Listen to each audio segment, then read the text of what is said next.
জিন এবং ইনসানকে ইবাদত ছাড়া আমি কোনো কিছুর জন্য সৃষ্টি করি নাই। এই ইবাদতটা কি? আমার ইবাদতটা কি? ইনসানের ইবাদতটা কি? আল্লাহর খেলাফত করা। দুনিয়াতে খলিফা হিসেবে সৃষ্টি করা হয়েছে। ক্বালা রাব্বুকা লিল মালাইকাতি ইন্নী জাইলুন ফিল আরদি খলিফা। না, আরেকটা আয়াত আছে, খালাইফাতুন ফিল আরদ। জাআলা লাকুম, তোমাদেরকে সৃষ্টি করা হয়েছে দুনিয়াতে খেলাফত করার জন্য।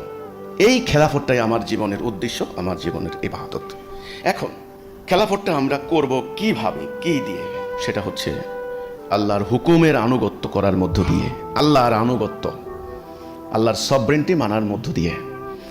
আল্লাহর আনুগত্য করব, অন্য কারো আনুগত্য করব না। আল্লাহর হুকুম মানব, অন্য কারো হুকুম মানব না।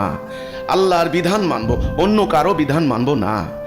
এই যে অঙ্গীকার, এই যে মিসাক, এই যে কন্ট্রাক্ট, এটার নামই হচ্ছে লা ইলাহা ইল্লাল্লাহ।